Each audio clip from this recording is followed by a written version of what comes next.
बढ़िया।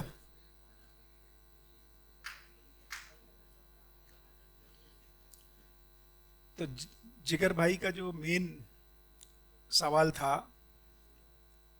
कि यदि हम किसी चीज को घुमाते हैं, है ना, वही पूछ रहे थे ना। तो देखो, तो अपन मास के कंसेप्ट को, और जैसे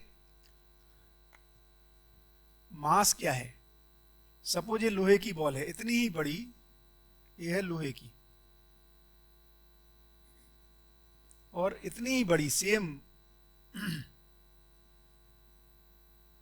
ये है सपोज लकड़ी की।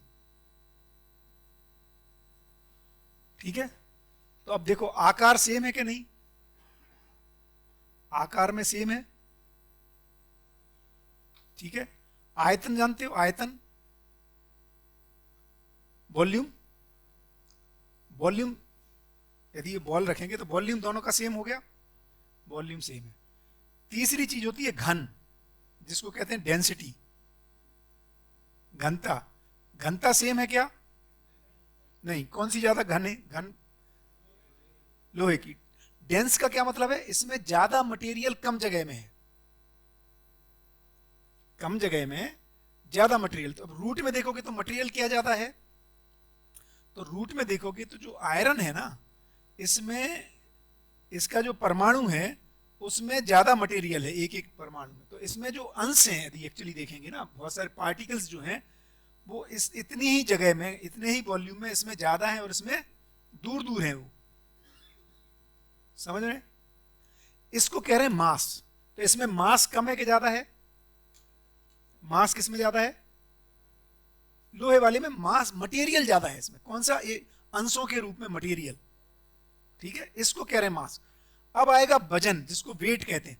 तो धरती पे देखेंगे तो दोनों का वेट सेम है, क्योंकि इसको जो धरती खींचती है, मास को ही धरती खींच रही है। तो यदि इसका, इसमें मास ज्यादा है, इसमें कम है, ठीक है, तो इसका वेट ज्यादा हो जाएगा। ठीक है, लेकिन जब ये गिरता है, कोई चीज जब गिरती है तो मास फिर माइनस हो जाता है। गिरती है ग्रेविटेशन की वजह से, एक्सीलरेशन क्या है नीचे की तरफ, वो दोनों में सेम है, इसलिए एक ही समय ये पहुंचती हैं। ठीक है, एक तो ये बात हो गई। तो अब जो आप कह रहे थे, अब आप बताओ, आप ये कह रहे थे कि कोई यदि रस्सी पकड़ के, सपोज ये आदमी है ना, और एक रस्सी पकड़ के एक गोले को एक घुमाना शुरू करता है, ऐसा कुछ कह रहे थे? तो बताओ क्या बात कह रहे थे उसमें, वो बताओ। हाँ वो तो, लेकिन बाद में आपने बताया ना, जो पूछी क्या 10 किलोमीटर के अंदर ही रहता है। पहले मैं पहले ऐसा बोलने जा रहा था कि पेट्रोल डीजल वाटर जो भी है यहाँ से तो निकल जाता है, तो बाद में जो उनका वेट कम हो जाता है। तो वेट तो कंबाइंड है। हाँ, तो कम नहीं हो रहा अभी। मटेरियल भी कम नहीं हुआ, वेट भी कम नहीं हुआ। यहाँ पे वेट इसलिए नहीं है, देखो फिर से, केवल शब्द की बात है वो। तो क्या हुआ कि धरती तो अपने वातावरण के साथ है, ये जो वातावरण है ना इसका, तो यहां से हमने सॉलिड कुछ निकाल दिया, तेल, लिक्विड निकाल दिया, या कोयला, सॉलिड या लिक्विड, या इवन गैस, गैस भी तो निकालते हैं ना, जो अपन एलपी जो यूज कर रहे हैं, मीथेन, कुछ भी हमने निकाल दिया, तो उसके अवशेष कहां जाते हैं? वो वातावरण। तो इसको पूरे को कह रहे हैं, तो मटेरियल यहीं के यहीं रहा, मटेरियल, मास, मटेरियल जहां का तहां रहा। ये ठीक हो गया। लेकिन सपोज हमने जो स्पेस शटल बनाया जो भी है, वो तो बहुत दूर तक भेज दिया। अब ये बात, अब यदि हमने यहां से निकाल के कोई चीज चांद पे भेज दी, कुछ को तो हमने मून पे भेजा ना सामान, कुछ सामान, वो सामान कम हो गया, वो मटेरियल यहां से कम हो गया। वो मटेरियल तो मून पे चला गया, एक स्पेस शटल भेजा, उसको मून पे लैंड करा दिया, वो इतना 500 किलो का एक सामान हमने उठा के यहां भेज दिया, ये कम हो गया, धरती से कम हो गया।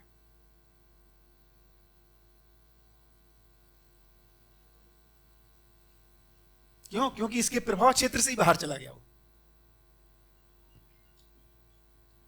मटेरियल कम होगा। अब आई वेट की, जब अपन बात करते हैं वेट, जितने भी ग्रह नक्षत्र हैं इन पे वेट 0 रहता है। क्यों? क्योंकि कोई खींचने वाला नहीं है इसको, सूरज खींच नहीं रहा है इसको। यदि सूरज है और ये धरती है, तो जितना एक खींच रहा होता है विज्ञान के हिसाब से देखेंगे, उतना ही इस पे बाहर की तरफ बल लग रहा होता है। जैसे अपन जब इसको घुमाते हो ना तो आपको क्या लगता है, एक फोर्स लगता है कि नहीं? तो वो क्या है, जो घूम रहा है वो किस तरफ बाहर भागना चाहता है, तो इसको जब मैं घुमा रहा हूं तो इधर एक फोर्स लग रहा है, और आप कहाँ लगा रहे हो, अपनी तरफ। तो उस समय यदि जो घूम रही है वस्तु, उस पर टोटल फोर्स देखोगे तो फोर्स क्या है, 0 है। इसलिए उसका वेट नहीं है। इसलिए जितनी चीजें घूम रही हैं, ये जो यहां पे तो डोरी रहती है, यहां पे जो अदृश्य डोरी है वो है गुरुत्वाकर्षण की डोरी। तो जब ये धरती जब ये घूम रही होती है इसकी अराउंड, तो क्या होता है, इस पे एक फोर्स जब धरती के घूमने से बाहर भाग जाना चाहती है, जैसे इसको छोड़ोगे तो बाहर भागेगा ना, तो एक चीज बाहर भाग रही है, एक इसको धरती खींच रही है, गुरुत्वाकर्षण जिसको बोल रहे हैं। तो ये जो गुरुत्वाकर्षण है और ये जो फोर्स है, इसको F1 और यदि F2 कहें, ये दोनों हमेशा बैलेंस्ड रहते हैं। तो इस पे नेट फोर्स जो है वो कितना लगता है, इसलिए इसका वजन नहीं है। वजन कब होता है, जब कोई नेट फोर्स लगे, तो उसको वेट बोलते हैं। जैसे आप खड़े हो, उस पे एक आप वेइंग मशीन लगा दी, तो आपको नीचे धरती खींच रही, अब मैं उठा के ऐसे खड़ा कर दूं, अब वजन कितना आएगा, वजन नेट फोर्स है नीचे की तरफ। समझ में आया? तो जैसे आप 70 किलो के हो, मैं केवल 10 किलो उठाऊंगा तो वजन कितना हो जाएगा, 60। फिर थोड़ा और उठा दिया तो कितना हो गया, 50। तो पूरा जस्ट उठा दिया, आपका पैर केवल टच कर रहा है, लेकिन वजन कितना दिखाएगा, 0। तो यहाँ पे दो फोर्स काम कर रहे हैं, इसलिए वजन उसका 0 रहता है। इसलिए वेट नहीं है, लेकिन आपका मास है, मटेरियल तो एज इट इज है आपका पूरा। अब एक और चीज देखो, ये डिस्टेंस बदल रही है। यदि इसको घुमाए रखना है और पास में ले आना है, तो इसको तेज घुमाना पड़ेगा। दूर ले जाओगे तो स्लो घुमाओगे तो भी घूमेगी। तो जब ये पास आता है तो इसकी स्पीड बढ़ जाती है। तो स्पीड जैसे ही बढ़ती है, वो ऊपर पे फोर्स यहाँ का, क्योंकि ये डिस्टेंस कम करोगे ना तो फोर्स ज्यादा लगता है। तो उधर फोर्स बढ़ाने के लिए इसकी स्पीड, जैसे स्पीड बढ़ेगी उधर का फोर्स बढ़ जाए, फिर 0 हो जाता है। इसमें कोई वैज्ञानिक काम नहीं कर रहा है। धरती को कोई नहीं बोल रहा, चांद को कोई नहीं बोल रहा कि अब स्पीड बढ़ा दो, घटा दो, अब तुम दूर चले गए, पास चले गए। ये सब स्वयं स्फूर्त विधि से एक दूसरे को पहचानते हुए अपने को बैलेंस्ड करता रहता है। क्या डिजाइन है, अपने को बैलेंस करता है। जो मैंने बोला था ना कि जब भी कोई बाहर की तरफ बल लगाता है, तो जैसे ही उसको लगता है खींच रहा है, वो स्पीड बढ़ा देता है और खिंचता नहीं है इसकी तरफ, अपने को स्वतंत्र बनाए रखता है। दबाव, दूसरे के दबाव और प्रभाव से मुक्त करके रखता है अपने को। इसकी धरती की स्पीड फिक्स नहीं है। जब दूर रहता है, जब विंटर है तो स्लो चलता है, पास आता है तो तेज चलता है। इसी को कहते हैं केपलर्स लॉ, कि जितना समय में ये जो एरिया स्वेप्ट करता है इधर, जब ये दूर है, ये सपोज ऐसे घूम रहा है, ठीक है, तो यहां स्पीड स्लो है, तो सपोज 1 घंटे में ये इतना चलेगा। तो ये जो एरिया है, ठीक है, जब ये पास है इधर, तो 1 घंटे में इतना चलेगा। ये जो दोनों एरिया हैं, A1 A2, ये दोनों सेम रहते हैं, क्योंकि यहां स्पीड बढ़ा लेता है। और बल के ढंग से देखेंगे तो इस पे जो फोर्स लगता है, वो लगता है, सपोज इसका मास m है, mv² बाई ये डिस्टेंस है r1, तो बाहर की तरफ एक फोर्स लगता है mv²। तो कि r1 बड़ा है तो फोर्स कैसा हो गया, कम हो गया, तो स्पीड बढ़ा देगा। तो इधर जो फोर्स लगेगा वो gm1 m2, यदि इसका मास m2 है, ये m1 है, तो भाई r1²। तो वो इस तरह से बैलेंसिंग चलती। कुल मिला के कहने का बात ये है, ये तो हम बता रहे हैं गणित वाले, ये तो कर रहा है, उसको स्टडी करके मैं बोल रहा हूं ऐसे हो रहा है। समझो, ये जो फॉर्मूला गणित बता रही है, एक्चुअली वो कर रहा है ऐसा, जिसको कोई नहीं बता रहा है। तो इस परस्परता में क्यों, क्योंकि मैं इसमें समा नहीं जाऊं, मेरा अपना अस्तित्व बना रहे अलग से, वो मैनेज कर रहा है। क्या डिजाइन है ऐसे मैनेज करता है, क्योंकि पहचानते हैं एक दूसरे को।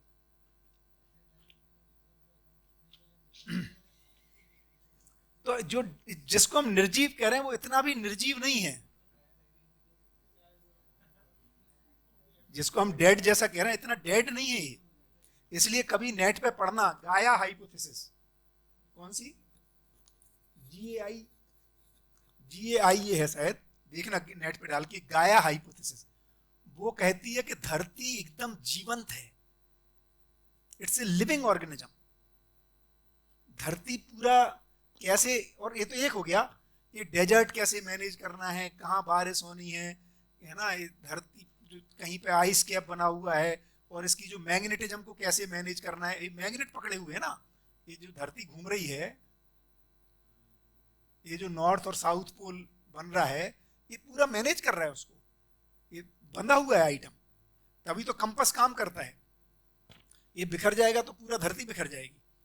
तो बहुत सारे मैकेनिज्म्स काम कर रहे हैं स्वयं स्फूर्त विधि से, इसको कोई नहीं बता रहा है। आयरन को कोई नहीं बोल रहा तुम्हें क्या करना है, हाइड्रोजन को कोई कुछ नहीं बोल रहा है, पानी को कोई कुछ नहीं बोल रहा है, स्वयं स्फूर्त डिजाइन है पूरा। उस व्यवस्था को हम ना समझी, बस हमने पूरा गड़बड़ कर रखा है, ना समझी बस। क्यों, हमें लगा कि पता नहीं कौन चला रहा है ये सब, ये चल रहा है, चला नहीं रहा है। नियम है, नियम बनाने वाला नहीं है। नियम है, नियंता नहीं है। नियंत्रण है, नियंत्रण करने वाला नहीं है, शासक नहीं है। स्वयं स्फूर्त चीजें नियंत्रित हैं, ये बेसिक डिजाइन स्ट्रक्चर है। और मानव में ही सिर्फ कर्म स्वतंत्रता है। इन नियमों को पहचानने का नाम ही ज्ञान है, और फिर इन नियमों के अनुसार हम अपनी जिंदगी को कैसे डिजाइन करें कि ये सदा सदा होती रहे, हमारे आने वाली जनरेशंस बनी रहे, हम भी बने रहें। उसको, उसमें हम अपना खाना पीना, अपना कपड़ा, अपना मोबाइल, अपनी गाड़ी कैसे चला लें और ये व्यवस्था भी बनी रहे, इसी का नाम है ज्ञान। ये हो गया भौतिक। और अपनी पत्नी के साथ, बच्चे के साथ, माँ के साथ, पिता के साथ कैसे भावपूर्ण ढंग से जी सकें, ये दो ही काम करने हैं बस। तीसरा कोई काम आदमी को करना नहीं, बाकी आराम करना है। इतना ही काम है, छोटा सा काम। एक्चुअली रियली देखेंगे तो ना समझी बस फंस गए हम। हमें लगा या तो कोई और कुछ कर रहा है ना, कि मेरा बड़ा बेटा सम्यक, वेलकम। तो या तो हम ना समझी बस फंस गए, क्योंकि हमें ही लगा कि यार पेट्रोल है किसके लिए, अपने लिए यार, एंजॉय करो। ये व्यवस्था में इसका भी रोल है। इसका ये भी मतलब नहीं है कि हमें उसमें जैनिज्म फिर कुछ ज्यादा ही आगे चला गया, बोले यार गड्ढा मत करो, है ना, वो गाजर भी नहीं खानी है, अंदर की ये हिंसा हो जाएगी, ये अतिवाद हो गया। फिर जैसे मानव में ग्लूकोज, हीमोग्लोबिन का एक लेवल है कि नहीं है, एक रेंज है, 12 से 14 चलता है, मान लो एक उदाहरण। तो एक रेंज है उस, ओ हो सर जी, सुरेश भाई का स्वागत है आपको। सुरेश भाई के बारे में तो बताने की आवश्यकता नहीं है, ये तो बहुत शानदार। मैं अच्छा सोचा था चलने से पहले कि सुरेश भाई को मैसेज करूं कि आ जाओ, है ना, और टेलीपैथी हो गई। ठीक है। तो ये जो है, इसमें जो स्वयं स्फूर्तता है, तो एक रेंज है, उस रेंज में ऑपरेट करना है। तो कितना तेल निकालना है, हो सकता कुछ चीजें हमारे लिए बनी नहीं है, व्यवस्था के लिए ही है, तो उसको नहीं निकालना है। क्यों? क्यों जब तक हम ये नहीं मानेंगे कि इस धरती पर मानव, सस्टेनेबिलिटी का मतलब है सदा सदा, परपीचुअली, इटरनली रह सकता है, इसको मानेंगे, इसका नाम है सस्टेनेबल। यदि हम इससे कम में मानेंगे तो नहीं चलेगा। तो जब सदा सदा रहना है, तब हमें फिर साइक्लिक, आवर्तनशील सिस्टम को ही पहचानना पड़ेगा, नहीं तो नहीं होगा सदा सदा वाले को। तो फिर हम आवर्तनशील सिस्टम को पहचानेंगे ना। यदि हम सिंगल, माने लीनियर सिस्टम, जो स्टोरी ऑफ स्टफ देखी थी पिछली बार, है ना, या नहीं देखी होगी तो देखना, उसमें यही एरर हो रही, हमने लीनियर सिस्टम पहचाना। तो अब जो साइक्लिक सिस्टम में सबसे बढ़िया सिस्टम है वो है प्राण अवस्था, क्योंकि प्राण अवस्था ही साइक्लिक है। रूट में यदि आप देखोगे तो पेड़ पौधा बड़ा होता है, मर जाता है, फिर मिट्टी बन जाता है और उर्वरक बनाता है, फिर बड़ा होता है, और हमारे डिजाइन में है, हम लगा सकते हैं।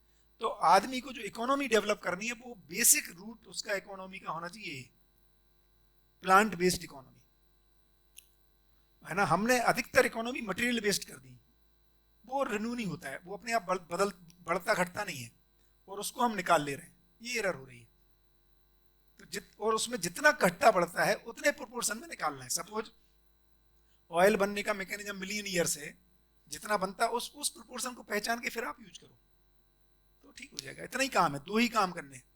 संबंध में विश्वास में जीवन ज्ञान को पहचानना पड़ेगा, प्रकृति के साथ जीने के लिए प्राकृतिक नियम को पहचानना पड़ेगा, आवर्तनशीलता को, मानव के साथ जीने के लिए जीवन ज्ञान, बौद्धिक नियम, सामाजिक नियम को पहचानना पड़ेगा। इतना होने से ये कंक्लूड हो जाएगा। तो इसलिए 3 ही नियम है, बौद्धिक, सामाजिक और प्राकृतिक। तो बौद्धिक नियम अपने में व्यवस्था के लिए, सामाजिक नियम समाज में व्यवस्था के लिए, प्राकृतिक नियम प्रकृति के साथ व्यवस्थित जीने के लिए। बस इतना ही काम है। क्यों, कहां से निकल के आया, उसमें ये पहचानना पड़ेगा कि सदा सदा रहा जा सकता है। अभी तक के 2 ही परंपराओं में डिजाइन बनी है।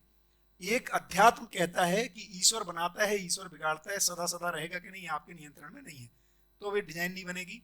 दूसरा बिग बैंग है, universe is expanding and then universe will shrink, तो अभी हमारे में अकल नहीं आएगी, हम सोचेंगे नहीं। तीसरी जब समझ में आएगी कि इस पूरे अस्तित्व में सिर्फ और सिर्फ मानव कर्ता दृष्टा भोगता है, वही नियम को समझ के चीजों को डिजाइन कर सकता है, और धरती सदा सदा रह सकती है, मानव यदि गड़बड़ी ना करे, तब ये डिजाइन, ये अकल हमें आएगी, तभी हम इस डिजाइन को बना पाएंगे। और ये अभी तक किसी ने बोला नहीं, इसलिए पहली बार कहा जा रहा है मानव ही भगवान बनता है ना। ईश्वर तो व्यापक के रूप में है, जो करुणा है वो मानव में है। दिव्य मानव को ही अपन फिर भगवान कह रहे हैं। तो 2 शब्द हैं, भगवान और ईश्वर। ईश्वर व्यापक वस्तु है, भगवान मानव ही देवता और भगवान के रूप में बनता है। लेकिन जो भी इंडिविजुअल बनता है, वो जो भगवान की कल्पना है वो सबको कंट्रोल करता है, ऐसा नहीं है। वो करुणा के अर्थ में दूसरों को ज्ञान संपन्न करने में सहायक होता है। नहीं तो हम फिर उसको मान लेते हैं कि अच्छा जो भगवान बन गए महावीर, फिर महावीर जो चाहे करेंगे, ऐसा नहीं होता है। क्योंकि महावीर को जो भी मतलब दिव्य मानव बना, उसको यही अकल आई कि नियम के अनुसार होती है चीजें, जो चाहे करने से नहीं होती है। तो उसको तो जो चाहे मनमानी करनी नहीं है, क्योंकि मनमानी से तो बिगड़ती हैं चीजें, है ना। तो नियम से करने से रिजल्ट आते हैं, मन के करने से नहीं आते। इसलिए अच्छा लगने से रिजल्ट नहीं आते, अच्छा होने से रिजल्ट आते हैं, है ना। तो हमें अच्छा लगता है पेट्रोल यूज करना, तो नहीं चलेगा, अच्छा लगने से नहीं है। आसानी हो जा रही है, सही है, हो सकता है टफ काम करने पड़े, आसान हमेशा सही नहीं है, easy is not good always, है ना। तो वो समझ, इनफैक्ट फिर जब समझ में आएगा कि टफ काम मतलब आवर्तनशीलता में हो सकता है थोड़ा श्रम ज्यादा लगे, है ना। पेट्रोल निकालना है जी, है पेड़ लगाना, फिर पेड़ को काटना, फिर उसकी ऑयल माने गन्ने से ऑयल बनाना या जैतून से ऑयल बनाना, फिर उसको यूज करना, it would be a bit tedious. Actually है नहीं, उल्टा है। अभी तो पेट्रोल निकालने में जितना श्रम लगता है ना, जितना अमानवीय होता है, जितने लोगों की डेथ होती है, जितने ये सब तो क्योंकि सहज जीना ही सबसे आसान है। उस दूसरे ढंग से देखोगे तो हमारा अभ्यास बन गया, इसलिए बात अलग है। तो वो सबसे आसान तो फिर यही है। तो उसके पर ध्यान गया भैया, तो इसके लिए टेक्नोलॉजी वगैरह उसमें शोध हुई, बराबर है। तो जैसे ही इसका मतलब कोई भी यूज करने लगेगा तो उसके हिसाब से टेक्नोलॉजी होगी और वो भी इजी हो जाएगा। अभी वही ना, देखो ईवी आ रही है, तो मैं क्या कुछ दिनों बाद ईवी देखो तो बिल्कुल आवाज ही नहीं करती, बढ़िया है, क्या प्रॉब्लम है ईवी में? हाँ जी, हाँ, हेलो हेलो हेलो, हाँ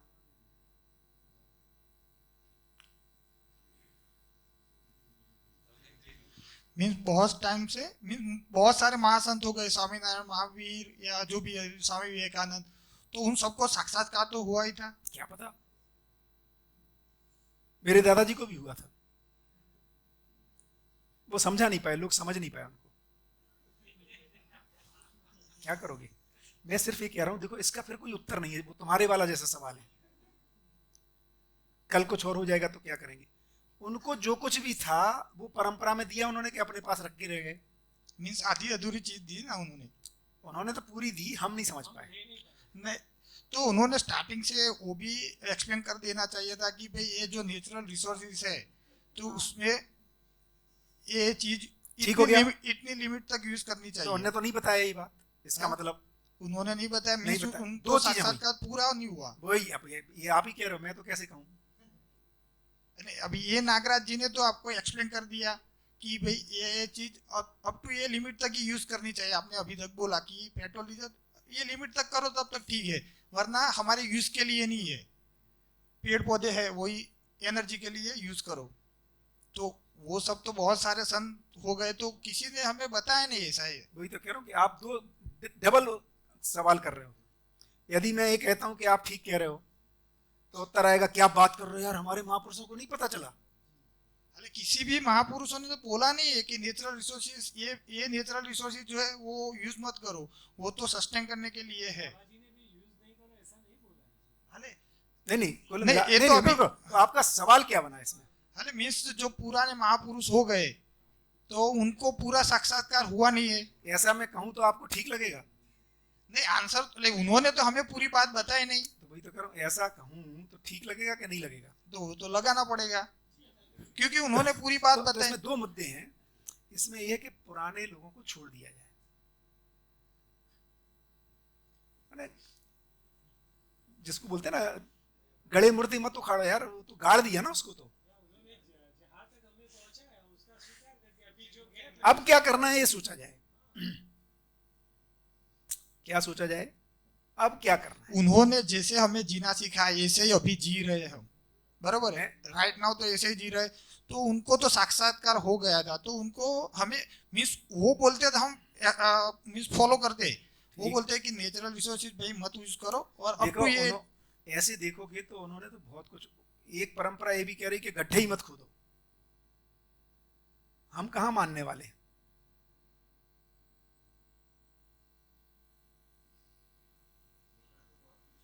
वही मैं कह रहा हूं। अच्छा बहुत अच्छा, किसने बोला युद्ध करो। दो भाइयों को लड़ना चाहिए, कौन सा महापुरुष भूल के गया। चलो इसको छोड़ दो। पति पत्नी में झगड़ा करना है, कौन सा महापुरुष बोला। बाप बेटे को झगड़ा करना है, कोई महापुरुष कोई भी बोला आज तक। हम झगड़ रहे कि नहीं, क्या हम बोल रहे हैं कि महापुरुष नहीं बोला इसलिए हम परेशान हो गए। एक महापुरुष का नाम बताओ जिसने कहा हो कि आदमी को मारपीट करनी चाहिए। तो कुल मिला के जो बोला नहीं बोला, देखो फाइनली तो मैं अपनी अकल से चलता हूं। अच्छा अभी तो लोग बोल रहे हैं पेट्रोल बंद कर दो। मान लो कल से हम बंद करने वाले हैं, खत्म हो गया महापुरुष का काम। महापुरुष के बोलने से नहीं चलती दुनिया, यही तो मैं कह रहा हूं। अपने अकल से चलती है वो नियम। हमें जब तक नहीं समझ में आएगा हम करने ही वाले हैं।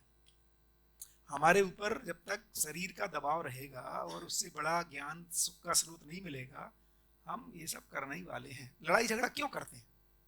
अच्छा सोच के देखो, दो भाइयों के लड़ने का कारण क्या बन सकता है। वस्तु के अलावा क्या बनेगा बताओ। काय पे लड़ेंगे, तुम ज्यादा हमें दो, हम तुम उतना ही तो बनेगा ना। इसका माने परस्परता से प्रेम में जो सुख है उससे अधिक वैल्यू किसको देनी पड़ेगी, वस्तु को। खत्म हो गया गेम। ये तो कैसे हो सकता है। पत्नी से किस बात पे झगड़ा होता है, इसी मुद्दे पे तो है। दूसरा मुद्दा है कि तुम समझती नहीं हो, मैं ज्यादा समझदार हूं, है ना। तुम्हें अकल नहीं है, तुम्हें पता ही क्या अकल नहीं है, यही वस्तु को कैसे मैनेज करना है। तो कुल मिला के भैया महापुरुषों ने क्या कहा किसको क्या पता है, अभी उसको छोड़ दो। क्योंकि ये भी लोग कहते हैं कि महापुरुष तो सबसे पुराना महापुरुष, सबसे नया महापुरुष, सबसे नया से नया महापुरुष तो 2500 साल पुराना है। उस समय लिखना शुरू नहीं हुआ था, इंक तो बाद में आई। तो उसने क्या बोला, किसने क्या सुना। तो देखो दो तरह के ग्रुप हैं। एक ग्रुप ये मानता है भैया महापुरुष को सब पता था, हम लोगों ने ठीक से सुना नहीं और अपना उसमें बीच में गड़बड़ कर दी इसलिए गड़बड़ा गया। अपन का भी यही मानना ज्यादा सम्मानजनक लगता है। कुल मिला के आज की स्थिति ठीक नहीं है, अब क्या करें ये सोचना चाहिए। अब ये कहना कि महावीर को नहीं पता था थोड़ा भारी है। क्या उसका मतलब भी नहीं ना भाई, क्योंकि महावीर के नाम से जो लिखा गया वो महावीर के टाइम लिखा ही नहीं है ना, महावीर ने खुद लिखा, आप कैसे पहचानोगे? तो उस पर लड़ाई झगड़ा करने से कोई फायदा नहीं है। अपन तो यही माने जो भी महापुरुष हुए उनको सब पता था, उस समय की परिस्थिति के अनुसार उनको जो बताना था उन्होंने बताया। उस समय मुद्दा भी नहीं था पोल्यूशन। धरती को अब देखो, वो बोलता पेट्रोल मत निकालो, 2500 साल वाले पहले पेट्रोल है अंदर है, किसको पता है कि निकाले नहीं? ये भी तो सोचो भाई, पेट्रोल निकलना अभी शुरू हुआ, गाड़ी कहाँ है कि जिसके लिए बोले कि पेट्रोल मत, पेट्रोल है कहाँ? सपना भी नहीं आ रहा लोगों को पेट्रोल का। तो क्या बोल के जाए? इतना बोल के भैया धरती को नुकसान, धरती मां समान है, उसको नुकसान मत पहुंचाओ, इससे ज्यादा क्या बोलेगा? पेड़ पौधों को भी मत काटो, काटो तो लगाओ, ये सब तो बोल ही रहा है। हिंसा मत करो, तो और क्या बोलेगा महापुरुष?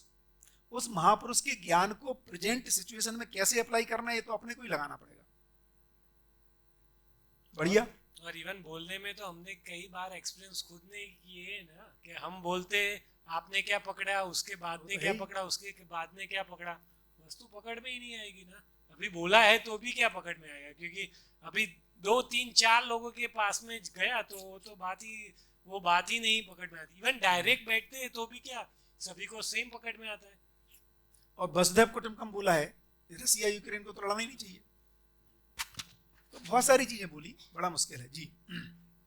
भाई ने प्रश्न में जो महापुरुषों का नाम लिया, उसमें आखिरी नाम उन्होंने स्वामी नारायण का लिया, जिसको 250 साल हार्डली हुए हैं। बताइए। उन्होंने कहा कि मैं कृष्ण की उपासना करता हूँ, पर अभी जो संप्रदाय चल रहा है उसमें 2 भाइयों के वंशज में, और उसमें भी बहुत झगड़े हैं, और इसमें भी सब स्वामीनारायण के इतने सेक्ट है, उसमें साधु भी झगड़ा कर रहे हैं।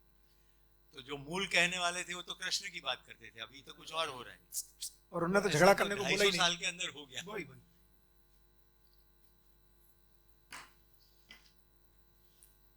बढ़िया। तो अच्छी बात ये समझ में आई कि अब अपने जिम्मेदारी अपने ऊपर है, जिम्मेदारी मानव के ऊपर है। ईश्वर तो हमेशा प्रेरणा के लिए उपलब्धि है ईश्वर, और जो भी भगवान बनेगा वो भी प्रेरणा ही देगा, करुणामय ही होगा। और एक के बनने से नहीं होगा, कई भगवान बनने पड़ेंगे, और जितने भगवान बनेंगे उससे 10 गुने 20 गुने देवता होने पड़ेंगे, उससे 100 गुने 1000 गुने होने पड़ेंगे मानव, तब जाके ये धरती का उद्धार होगा। कुल मिला के है। अभी हम मानव बनने के लिए लोग उत्सुक हो गए हैं, प्रयासरत हो गए हैं, और बनना शुरू हो जाएगा। ज्यादा टाइम लगता नहीं है, तो एजुकेशन में आएगा तो तेजी से आ जाएगा।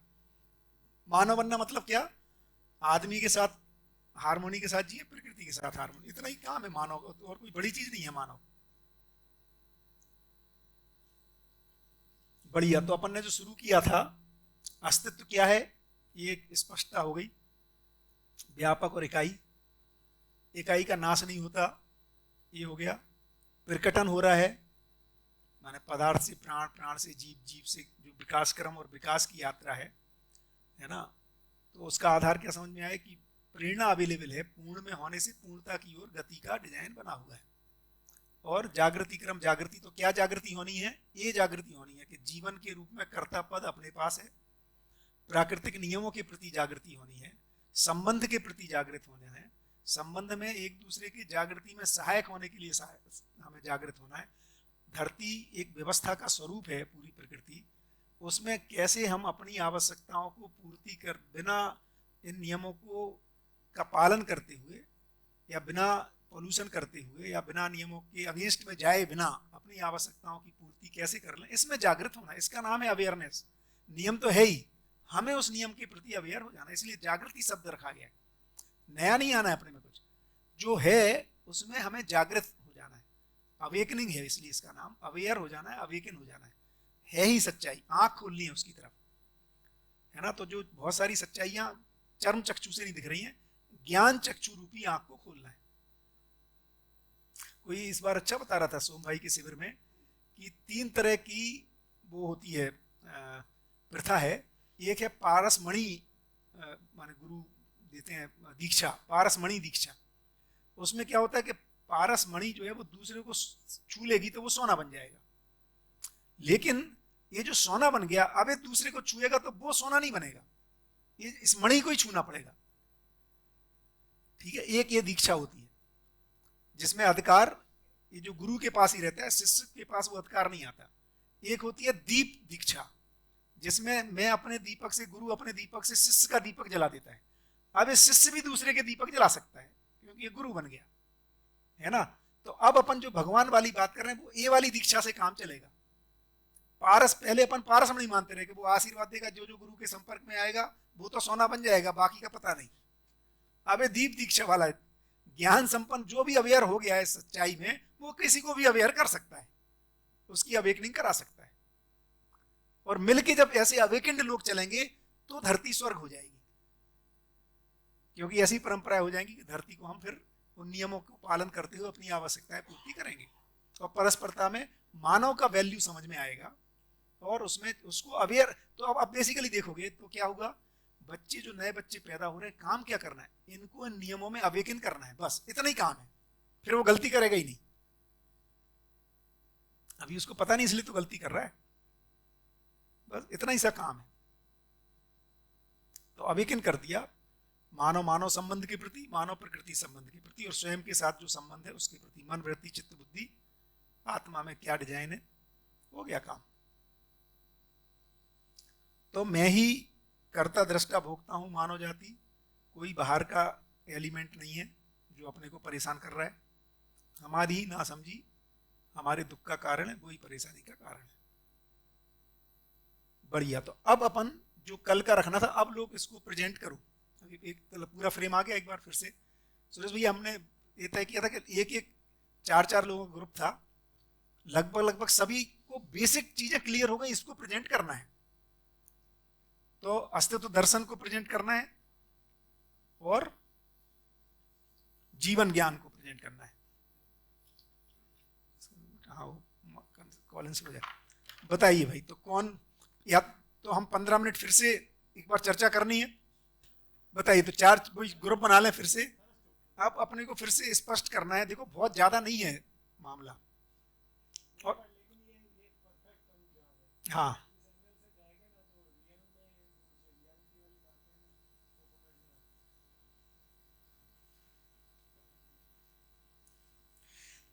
तो कितना बढ़िया काम हो गया है। इस धरती पे हम सब लोगों को डिजाइन करना है, क्या करना है, और चीजें बदल जाएंगी। भैया मैं एक बात जोड़ूं।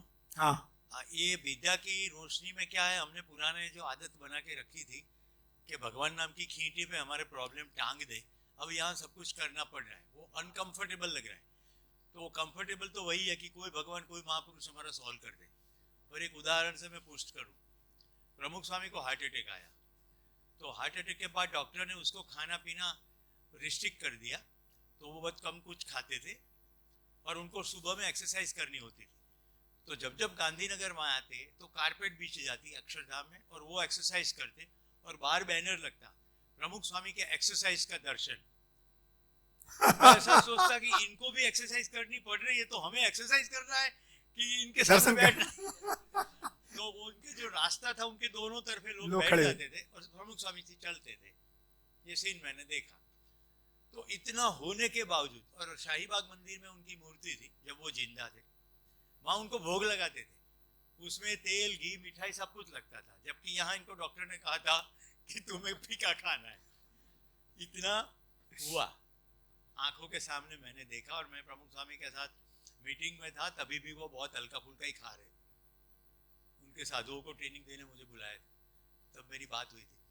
तो मुझे लगता है कि जो भाई बोल रहे हैं ना, हमारी नजरों के सामने अभी अभी एक ऐसा कितना हो रहा है कि कोई सॉल्व कर दे।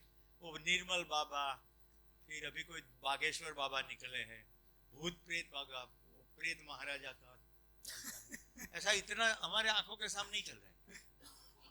निर्मला बाबा मजेदार है, लेकिन बहुत सस्ते में काम होता है उनका। एकदम निर्मला बाबा का बढ़िया है। पर्स निकालिए, इसमें नीले रंग का कुछ है नहीं है, और नीले रंग का ऐसा कर दीजिए, वहां पे मंदिर है, यहाँ पे कर दीजिए। बहुत ही गजब। किसी ने सुना कभी? निर्मल दरबार, अरे गजब है वो, मतलब इससे बिल्कुल 3500 रुपया भरो, 3500 रुपया भरो और सब प्रॉब्लम सॉल्व हो जाते हैं। बढ़िया। तो मुझे लगता है फिर 4 लोग ग्रुप बना के अब इसको फिर प्रेजेंट किया जाए, है ना, हर ग्रुप।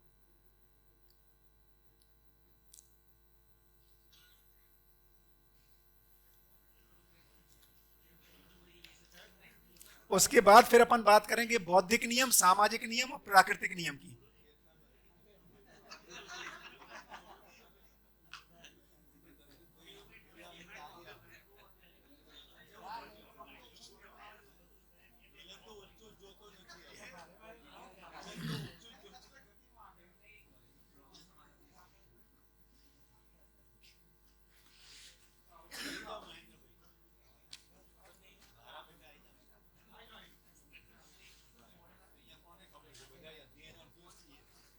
खबर पड़ी गई, खबर पड़ी गई यात्रा बंद थी जाए।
बढ़िया।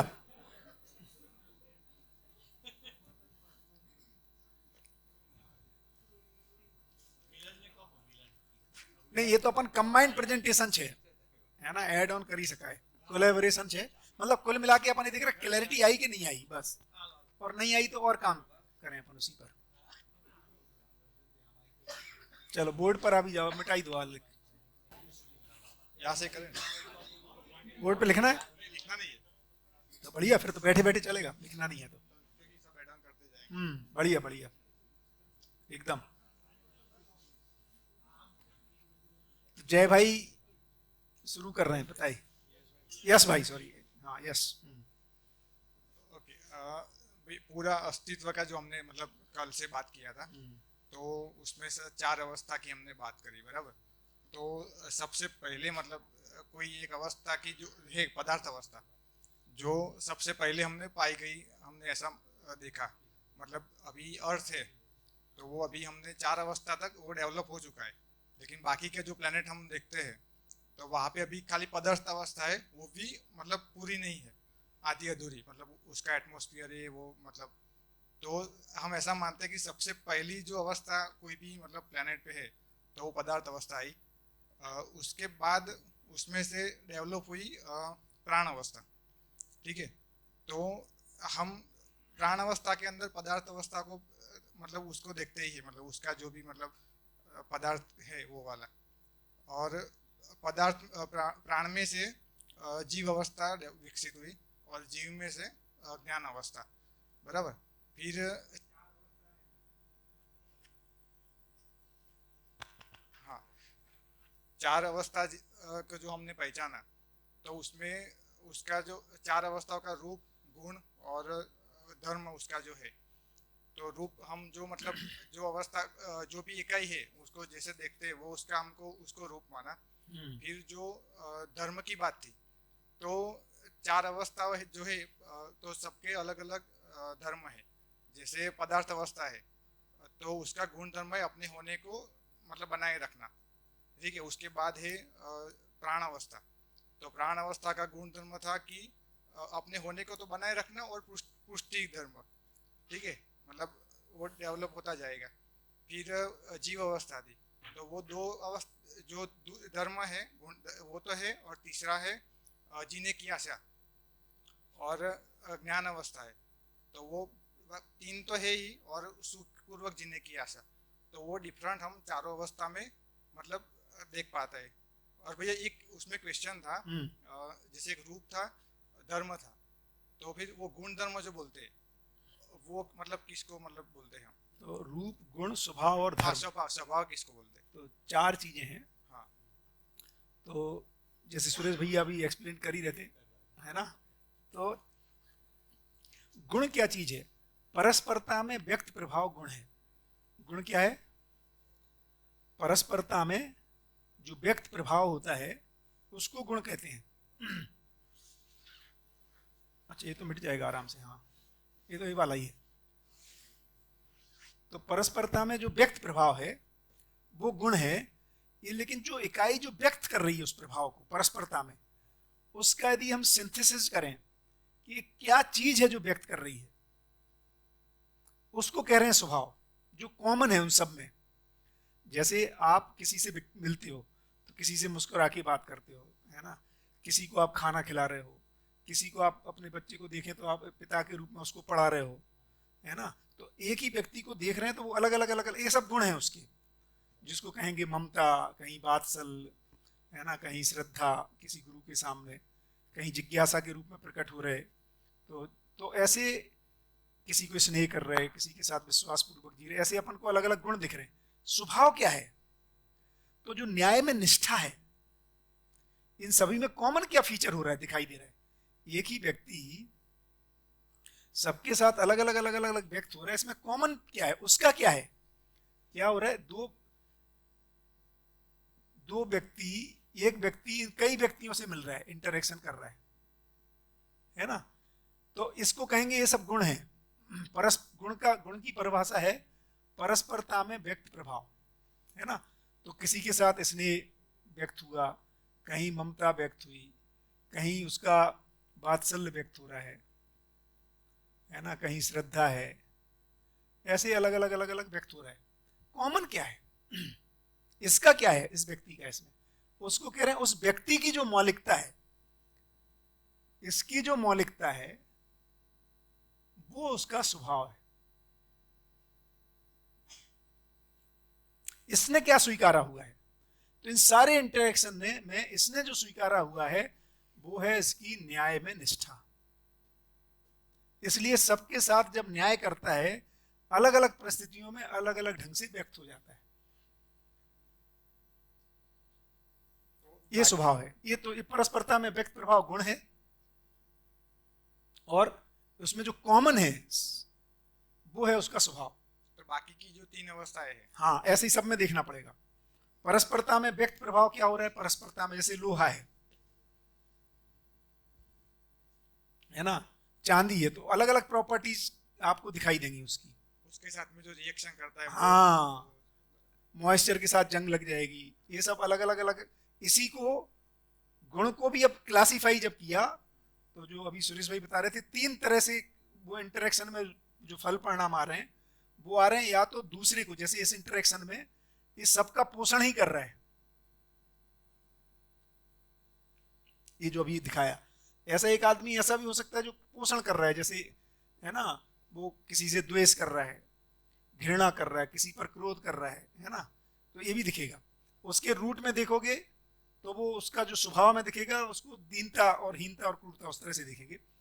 तो रूट में देखेंगे तो पदार्थ में क्या हो रहा है, या किसी के भी गुण में जब देखेंगे तो फिर क्या दिखाई देगा, जिसको कह रहे हैं या तो सम, माने या तो सहायक हो रहा है उसकी विकास में, जागृति में, मानव के साथ जागृति, यहां परस्परता में, या विषम, या फिर बनाए रखना, मध्यस्थ। तो गुण के 3 प्रकार हैं, सम, विषम और मध्यस्थ। तो हर इंटरेक्शन में सम माने और आगे की स्थिति को बड़ा उसको व्यक्त करना, विषम माने उसको लोअर स्थिति को व्यक्त करना, और मध्यस्थ जैसा है उसको बनाए रखना।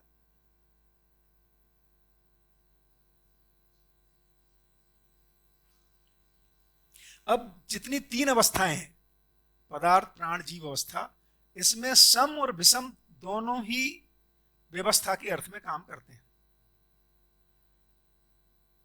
सम भी व्यवस्था के अर्थ में काम करता है, विषम भी, क्योंकि वहां अव्यवस्था पैदा करने का कर्म स्वतंत्रता नहीं है, है ना। तो वो जैसे प्राण अवस्था किसी के लिए मारक है ना, या पशु पक्षी, जैसे जो हिंसक पक्षी हैं, हिंसक प्राणी वो है जीव जगत का, वो दूसरे के लिए विषम लगेगा, लेकिन वो विषम भी व्यवस्था के अर्थ में है, अव्यवस्था नहीं फैला रहा है ना। मानव में सिर्फ विषम जो है वो अव्यवस्था के अर्थ में है, सम और सम से फिर मध्यस्थ की ओर गति है। तो ब्रॉड कैटेगरी करेंगे तो सम, विषम, मध्यस्थ ही दिखेगा। अब इसमें मूल चीज क्या हो रही है, ये तो गुण हो गया, आयरन अलग अलग अलग अलग इंटरेक्ट कर रहा है, एक इस गुण के रूप में दिखेगा। जैसे है ना, किसी प्राण जगत के लिए आयरन जिसको चाहिए वो सम हो जाएगा, है ना, किसी किसी जगह विषम हो जाएगा, ज्यादा हो गया तो या कम हो गया तो। और इसमें कॉमन क्या है तो देखेंगे संगठन विघटन, ये कर क्या रहा है, तो संगठन विघटन इसका स्वभाव है, इसका रूट में स्वभाव देखेंगे तो एक इसकी संभावना है विघटित होने की, है ना। प्राण जगत में देखेंगे स्वभाव के रूप में दिखेगा तो सारक मारक,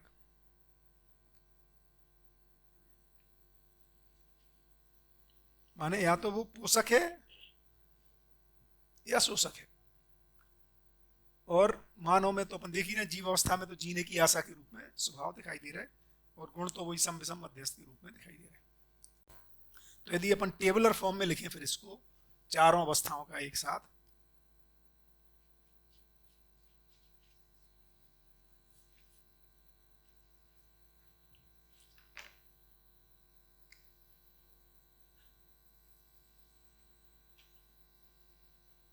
रूप,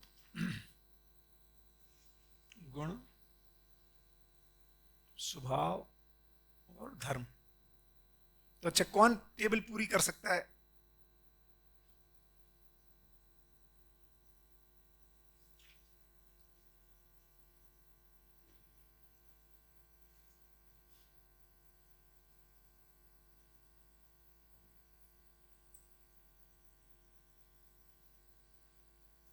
अपने ग्रुप में कौन कर सकता है इस टेबल को पूरा? है, ट्राई करो लिख के।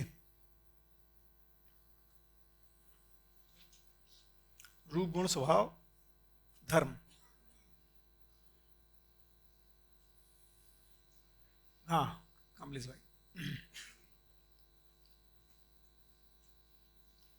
ओपन बुक एग्जाम है भाई, ओपन बुक अभिव्यक्ति, एग्जाम नहीं, अभिव्यक्ति, लर्निंग टुगेदर, है ना।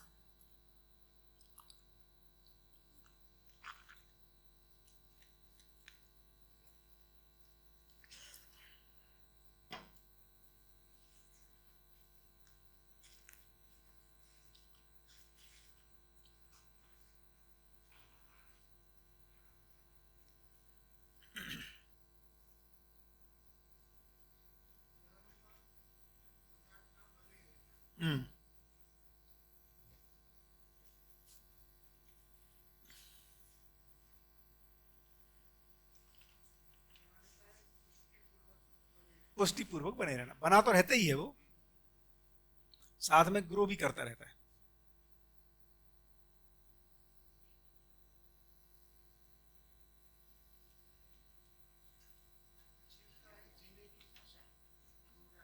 बढ़िया।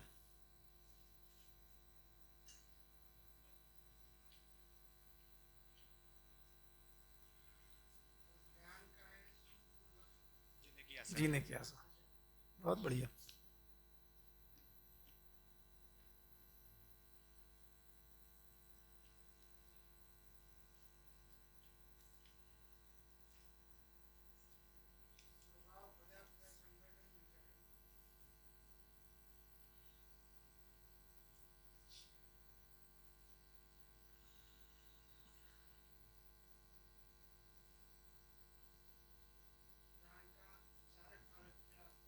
नहीं, वो प्राण में सारक मारक।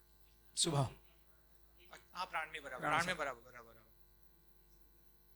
हाँ वो लाइन ठीक कर दो, बराबर है।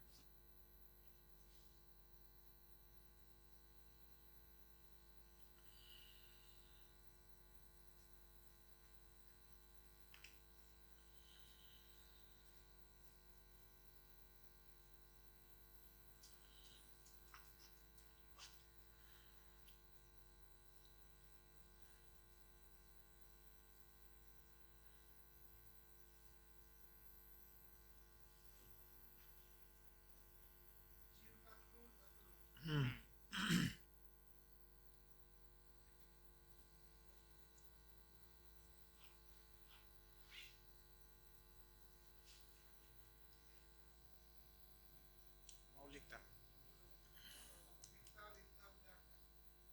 तीन गुण। हम्म।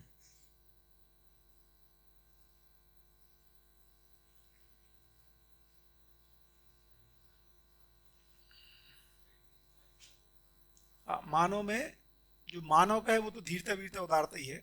जो मानव नहीं है, हाँ उनका जो नहीं नहीं मानव, अब देखो ये भी अभी इस पे बात करेंगे। अच्छा है, बढ़िया। हाँ, धर्मित मानव का है। अपना लक्ष्य तो क्लियर हो गया अभी।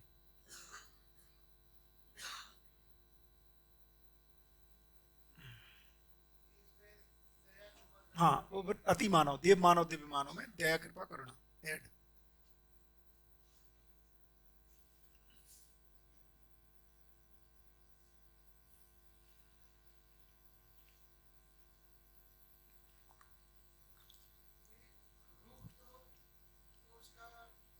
जो दिखता है जैसा। जैसा जैसा आदमी का रूप जैसे दिख रहा है, गाय का अलग दिख रहा है, आम के पेड़ का अलग दिख रहा है। हाँ,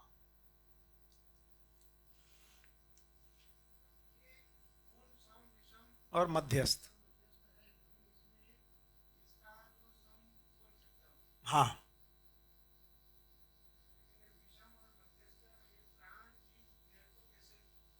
हाँ जैसे प्राण में जो विषम गुण है, जैसे कुछ कुछ अपन खाना प्राण अवस्था की कोई चीज ले लें जो जहर के रूप में है, तो मेरे लिए विषम हो जाएगी। परस्परता में है ना, गुण का प्रभाव क्या है? परस्परता में व्यक्त प्रभाव। तो कोई कोई वनस्पति आप खाओगे तो आपके लिए वो शरीर को शोषक हो सकती है, उससे मृत्यु भी हो सकती है, तो वो विषम है। सम तो मैं है ही जो अपन को पुष्टि कारक है, और विषम है जो अपने को पुष्टि कारक, क्योंकि ये तो परस्परता में व्यक्त प्रभाव है। पर भैया पदार्थ में आपने केवल सम लिखा है। नहीं, सम विषम मध्यस्थ तीनों तो रहेंगे। तीनों चारों चारों में अवस्थाओं तीनों सेम तीन सेम ही गुण आएंगे। तीनों गुण, चारों अवस्थाओं में तीनों गुण, चारों में। केवल तीन अवस्थाओं में सम विषम व्यवस्था के अर्थ में ही है, मानव में विषम व्यवस्था के अर्थ में नहीं है।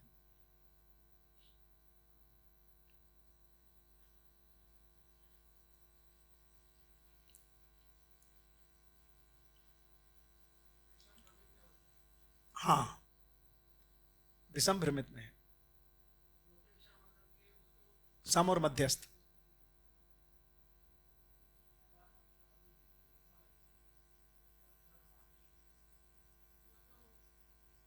रूप में है आकार आयतन घन, से रूप डिसाइड हो रहा है, आकार आयतन और घन।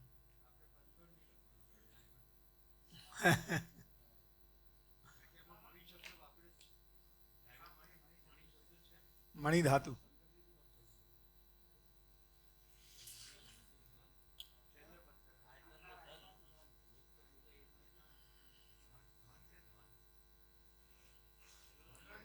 घनत्व, डेंसिटी, डेंसिटी।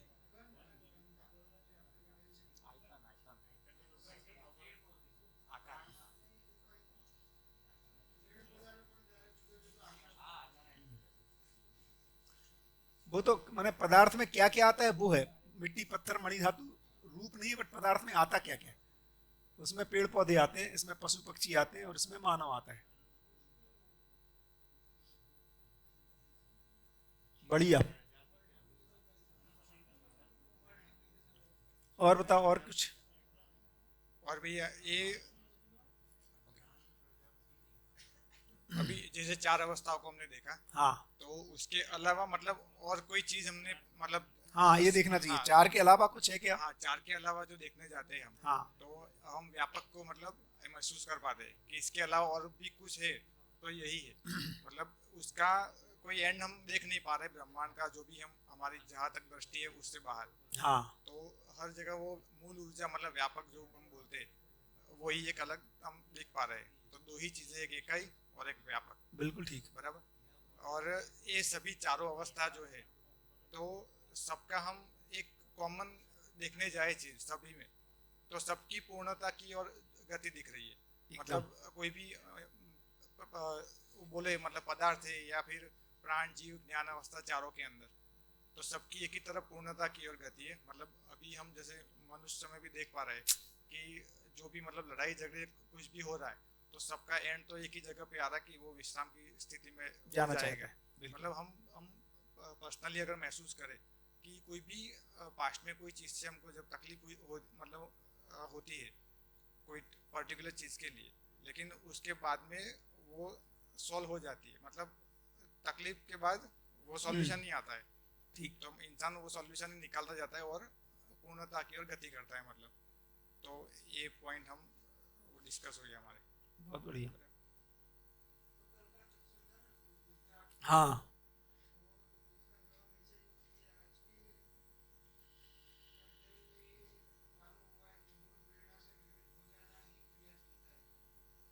बिल्कुल।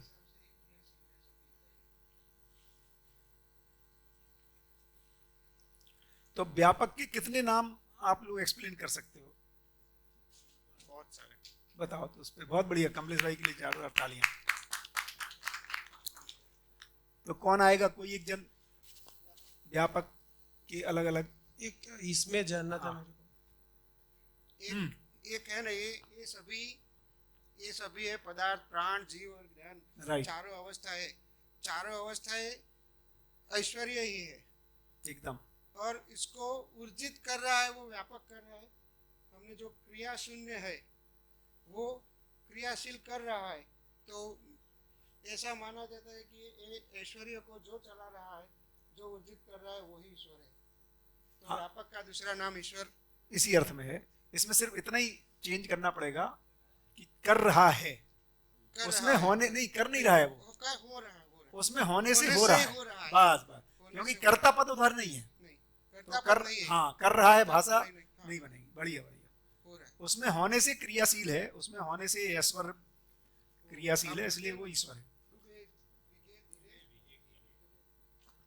इसमें एक हाँ। क्वेश्चन है। हाँ, हाँ। ये आपने जो धर्म लिखा है, तो हाँ। वो तो पदार्थ में तो मेरे को पता चल रहा है कि भाई बने नष्ट नहीं रहना, होता है। हाँ लेकिन ये प्राण में पुष्टि पूर्वक और जीने नहीं, पुष्टि पूर्वक बने रहना। हाँ, पुष्टि पूर्वक बने रहना। हाँ। फिर ये जीव जीने अवस्था की में आशा। लिखा है जीने की आशा के साथ, तो उसका मीनिंग क्या है? जीने की आशा बहुत में बढ़िया। जीने की आशा का मतलब क्या है? यदि देखो, एक कुत्ता, बिल्ली, गधा, घोड़ा है ना, जितने भी पशु पक्षी हैं, ये जीना चाहते हैं, ये मरना नहीं चाहते। तो जब भी आप प्रयास करोगे इनको हानि पहुंचाने का, ये अपना बचाव करते हैं। इससे पता लगता है कि ये अपने को बनाए रखना चाहते हैं। प्रत्यक्ष उनमें वो जीने की आशा दिखाई देती है, अपने को बनाए रखने का। ऐसे देखोगे तो पदार्थ में भी अपने को बनाए रखना है, पेड़ भी अपने को बनाए रखना चाहता है, माने जब तक हम नहीं कुछ कर रहे हैं इधर, तो वो तो उसमें इनबिल्ट है ही, बनाए तो रखना। तो सभी बने रहना उसमें शामिल है, उस पेड़ के पौधे में, है ना। इसमें एक स्पेशल दिख रहा है आशा जो है, माने जो मन की क्रिया है, आशा, तो उसके लिए वो प्रयास दिख रहा है अलग से। पेड़ में वो ऐसा प्रयास नहीं दिख रहा है, जिस तरह से वो प्रयासरत है कि यदि यहाँ पे नहीं मिल रहा है कुछ तो कहीं और जा रहा है। जैसे मैंने कहा साइबेरियन बर्ड्स अपने जीने की आशा में हजारों किलोमीटर दौड़ के आ रही हैं। ये जो दिखाई देता है वो एक विशेष दिखाई दे रहा है। दूसरा, प्राण और जीव में क्या अंतर है, एक ही सवाल भी था। प्राण अवस्था देखो, विज्ञान तो केवल दो ही बाइफर्केशन कर रहा है, निर्जीव और सजीव, है ना। इस पहले को वो निर्जीव बोलता है पदार्थ को, इधर उसका कहना है ये निर्जीव है और ये सजीव है। अपन ने इसके तीन हिस्से कर दिए, 1, 2 और 3, है ना। तो एक तो विज्ञान जो सजीवता कह रहा है वो सेल श्वसन क्रिया के आधार पे कह रहा है, और गलत नहीं है, क्योंकि इसमें ये तो शामिल ही है, इसमें ये शामिल ही है, तो ये तो इस सजीव तो है ही। जब ये सजीव है तो ये तो है ही। लेकिन ये दर्शन क्या कह रहा है, इसके अलावा कुछ और है। वो क्या और हो गया कि इसमें इसके साथ साथ एक्चुअली तो ये भी निर्जीव नहीं है उस अर्थ में, क्योंकि श्वसन नहीं कर रहा है इसलिए निर्जीव बोल रहे हैं। लेकिन पहचानना, निर्वाह करना तो इसमें हो ही रहा। अभी अपन ने देखा कितना ब्यूटीफुली चांद पहचान रहा है धरती को, धरती सूरज को पहचान रही है। तो धरती सूरज के चक्कर लगा रही है, चांद धरती के चक्कर लगाते हुए सूरज के चक्कर लगा रहा है, उसको साथ साथ चल रहा है वो। तो एक तो इसमें अपन 4 क्रियाओं को देखेंगे। एक है पहचानना और निर्वाह करना, रिस्पॉन्ड करना, उसमें कुछ बदलता है तो ये निर्वाह करता है। ये क्रिया इन दोनों में पाई जाती है। जीव अवस्था में स्पेशली एक नई चीज आ रही जिसको कह रहे हैं मानना। ये दूसरे जीवन के, मानव के संकेत को ग्रहण कर लेता है। ये पेड़ पौधों में नहीं होता, ये नई क्रिया है। जैसे आप किसी पेड़ को ट्रेनिंग नहीं दे सकते, लेकिन कुत्ते को ट्रेनिंग दे सकते हैं, गाय को ट्रेनिंग दे सकते हैं। पेड़ को मानव ट्रेन नहीं कर सकता। क्यों? क्योंकि वहां पे मानता नहीं है वो कोई चीज। यहां पे लेकिन ये मानने लगता है। तो ये नई चीज हो गई। और ऐसे भी देखो, क्या हमें आम का पेड़ और कुत्ते को देखते हो तो एक ही जैसे दिखते हैं, कुछ अलग दिखता है? तो अलग है उसमें। तो एक डिस्टिंक्ट जीने की आशा है ना, स्पष्ट रूप से दिखाई देती है। और एक मानने की क्रिया अलग से दिखाई देती है। सोम भाई ये बढ़िया उदाहरण देते हैं कि आम के पेड़ को ऐसा नहीं कह सकते कि ये वाला आदमी आए तो तुम उसको मार देना। कुत्ते को ट्रेन कर सकते हैं कि स्ट्रेंजर आए तो भौंकना, और अपने घर का आदमी आए तो मत भौंकना। वो समझ जाता है, उसमें ट्रेनिंग आ जाती है। ऐसे पेड़ पौधों को ट्रेनिंग नहीं दे सकते। और ज्ञान अवस्था में फिर एक और अधिक चीज आई जो आज अपन ने बात की, कि अपने वातावरण को निर्माण कर लेता है जान करके, नियम को पहचान करके। ये पशु पक्षी नियम को नहीं पहचानता है, नियम को जानता नहीं है, तो डिजाइन नहीं कर पाता। वो जो गाय, मतलब जो बर्ड्स अपने ढंग के घोंसले बनाती है, वो हजारों सालों से एक जैसे घोंसले बना रही। हमारे घोंसले हमने बदले मैंने अपने घर के डिजाइन। ये मानव में स्पेशलिटी है। कपड़े को बनाया, मोबाइल को बनाया, गाड़ी को बनाया, ये अलग डिजाइन है। तो इस तरह से इनमें अवस्थाओं का डिफरेंशिएशन दिखाई देता है।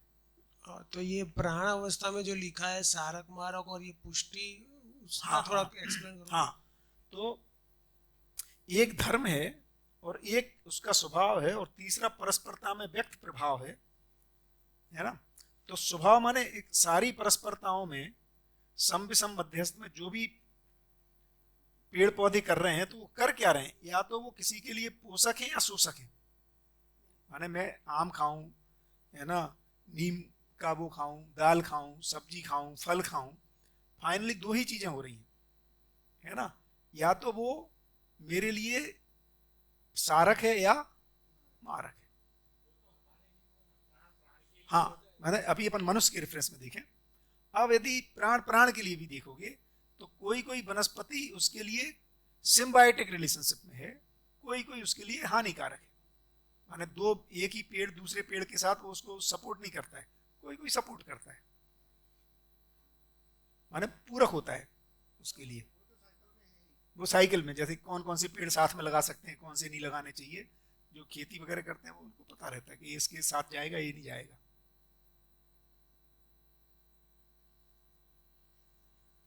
हाँ जी, ब्रेक, चाय पी जाए। बोला टोनी भाई बोल रहे हैं आ गई चाय, बढ़िया। तो इसकी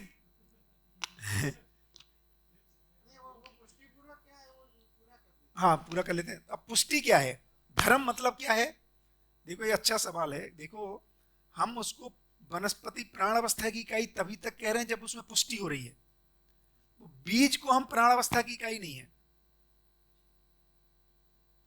बीज वातावरण को पाकर के फिर से पुष्ट हो सकता है। तो वो जो क्रिया है उसको कह रहे हैं पुष्टि, उसको कह रहे हैं प्राण अवस्था। तो जैसे घर में दाने पड़े हैं, है ना, गेहूं, वो प्राणावस्था की इकाई नहीं है। प्राणावस्था कब है? जब ये ग्रो कर रहा है। तो पुष्टि उसका धर्म है। ग्रोथ, पुष्टि माने ग्रोथ। पुष्टि का मतलब ग्रोथ। पदार्थ में ग्रोथ नहीं होती है ना, उसमें होती है ग्रोथ प्राणावस्था में।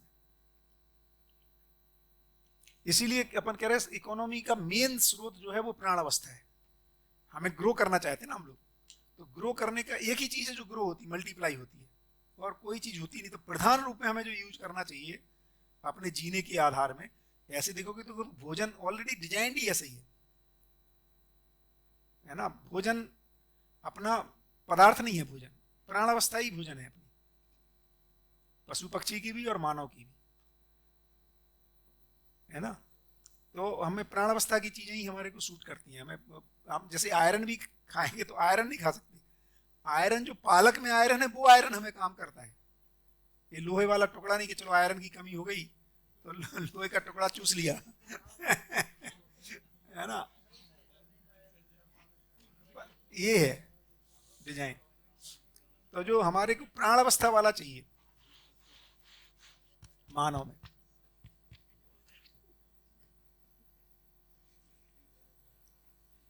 भैया ये जीव अवस्था में जो है, तो ये इंसेक्ट्स वगैरह जो है, हाँ, वो कीटक या कीड़ी मकोड़े जो भी है, तो वो अभी जीवावस्था में नहीं गिनते हैं ऐसा मुझे समझ में आया, लेकिन वो क्लैरिटी अभी भी बहुत नहीं बढ़िया, बनी ये है। बहुत ही अच्छा सवाल है। देखो दो डिस्टिंक्शन है जीव अवस्था में, दो वैरायटी है। एक वो जीव अवस्था जिसको जीवन चलाता है, एक वो जीव अवस्था जिसमें जीवन नहीं चलाता है, लेकिन है वो जीव अवस्था ही। वहां पर आप देखोगे क्योंकि प्राण से भिन्न वहां पर ब्रेन की शुरुआत हो गई है। देखो प्राण अवस्था में क्या है ना, सेंट्रल मैकेनिज्म नहीं है ऑपरेशन की, कहीं कोई ब्रेन नहीं है जो ऑपरेट कर रहा है। जीव अवस्था में क्या है, सेंट्रल मैकेनिज्म हो जाती है एक लेवल के बाद, है ना। तो वहां पर और जीने की आशा उसमें भी दिखती है, जो जो छिपकली है जिसमें छोटे छोटे, जिसमें अपन को ट्रेन नहीं कर पा रहे। अब पता कैसे लगाएंगे कौन से जीव अवस्था है जिसमें जीवन चलाता है और कौन सा जीव अवस्था है जिसमें जीवन नहीं चलाता है। सुरेश भाई अच्छे अच्छे वीडियो दिखा के बताते हैं कि कुछ जहां पर हम उनको ट्रेनिंग कर पाए। 3 क्राइटेरिया हैं। एक तो सप्त धातु से बना हो। सप्त धातु में क्या क्या आता है? सप्त धातु में मांस, मज्जा, रक्त और स्नायु, जो नर्वस सिस्टम है ना, वीर्य, और 2 और आते हैं, है ना। तो सप्त धातु से बना हो शरीर, वो जीव अवस्था में आएगा। पेड़ पौधे और वो एकदम अलग हो जाएंगे, प्राण और जीव एकदम डिस्टिंक्ट है। दूसरा ब्रेन हो, डेवलप्ड ब्रेन, तभी जीवन चला पाएगा। तो सप्त धातु से बना होना, डेवलप्ड ब्रेन होना और जीवन के संकेत को ग्रहण कर पाना, ये 3 चीजें तय होंगी, तब हम कहेंगे कि ये ऐसा शरीर है जिसको कोई जीवन चला रहा है, तो चला पाएगा। सप्त धातु को नेट पे देख लेंगे, मिल जाएगा गूगल में कौन कौन सी 7 धातु हैं, तो उसको जीवन चलाएगा। तो ये आप बोल रहे हो कि भाई जीवन परमाणु है, हाँ, और वो सभी जगह है। सभी जगह मीन्स ये अपने पदार्थ और प्राण अवस्था में, पदार्थ में तो नहीं है, मेरे को वो दिख रहा है।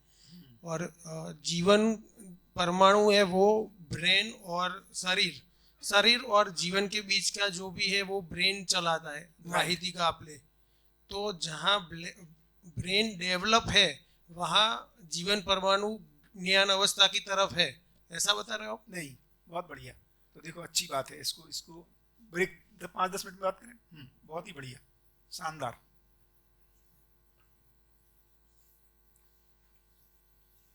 ये सवाल सबको क्लियर हो गया? तो देखो हो क्या रहा है, देखो अस्तित्व का जो वर्जन है,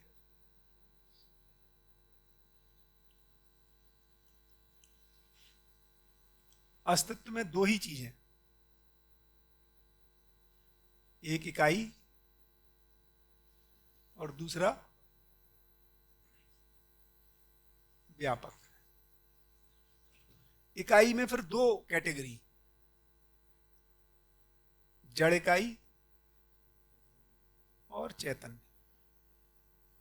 चैतन्य इकाई माने जीवन, यानी कि गठन पूर्ण परमाणु, ऐसा परमाणु जिसका गठन अब स्थिर हो गया।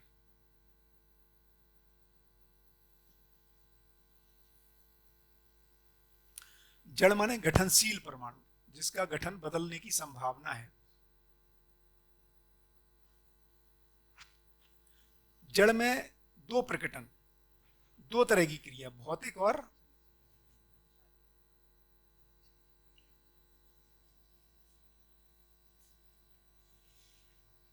इससे बनने वाली दो चीजें, पदार्थ और प्राण अवस्था। प्राण अवस्था में पेड़ पौधे और पशु शरीर, पशु पक्षी शरीर।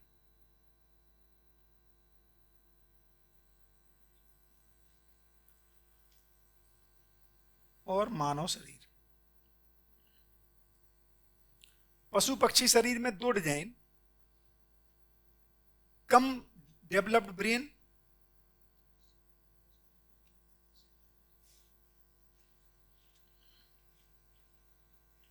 और डेवलप्ड ब्रेन वाले शरीर।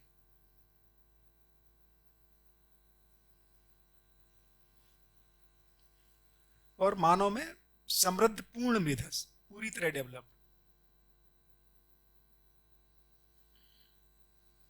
फुली डेवलप्ड ब्रेन, ठीक है। तो under developed, developed and fully developed brain. अब ये चैतन्य परमाणु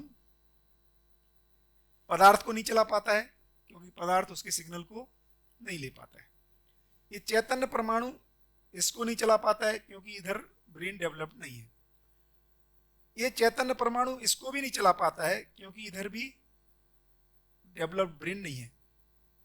ये जो चैतन्य परमाणु जीवन इसको चला पाता है, इसको चलाता है, इसी को हम कह रहे हैं तो ये भी जीव अवस्था, पशु पक्षी जो कम डेवलप्ड ब्रेन है ना, क्योंकि यहाँ पे मांस मज्जा कुछ ना कुछ साथ में सब धातु में से शुरुआत हो गई है। जीने की आशा यहाँ भी दिखेगी, है ना। छोटी छोटी छिपकली को भी आप रोको, केंचुए को भी रोकोगे तो भागेगा, है ना। आहार निद्रा भय प्रजनन ये सब कर रहा है।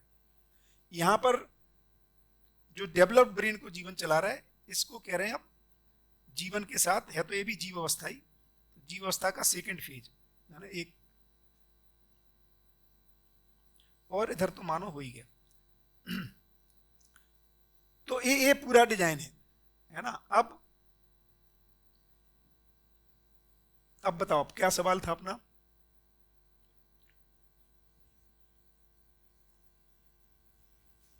सवाल ये है कि भी जीवन परमाणु है वो चैतन्य गठन पूर्व परमाणु है कि भी वो उसका रासायनिक और भौतिक प्रक्रिया उसमें नहीं होती है, राइट। तो अभी वो एक्सप्रेस हो रहा है, बिल्कुल, लेकिन वो रासायनिक और भौतिक प्रक्रिया से नहीं हो रहा है, वो अलग तरीके से हो रहा है। बिल्कुल। और उसको अगर होना है तो वो जागृति के रूप में कुछ होगा, ऐसा कुछ आपने जागृति रूप में बोला। बढ़िया। तो अब क्या हो गया, जब पशु पक्षियों को चलाता है, इसको कहते हैं जीवनी क्रम। ये जागृति क्रम का ही एक हिस्सा है। मानव में प्रधान रूप में कहते हैं जागृति क्रम।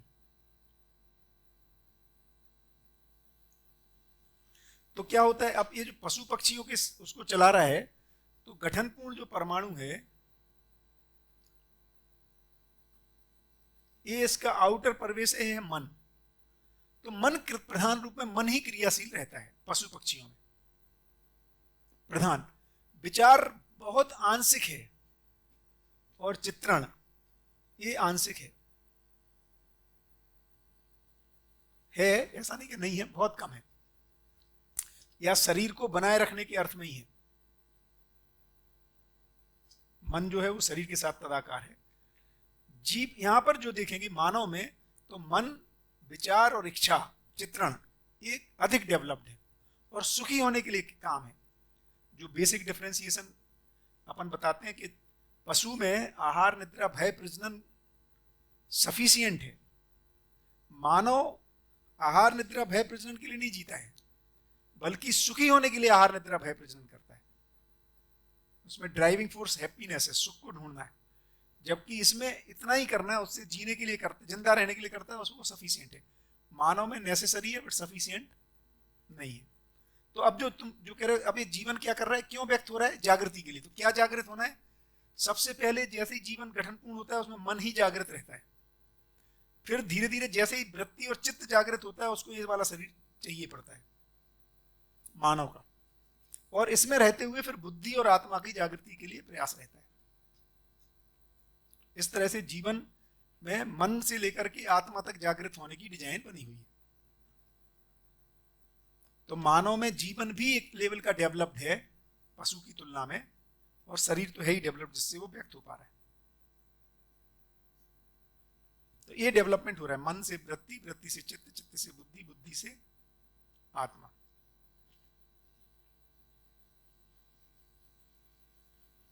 बढ़िया, ये है अस्तित्व का डिजाइन। इसमें कर्ता पद यहां मानव में है, कर्ता दृष्टा भोक्ता। बढ़िया।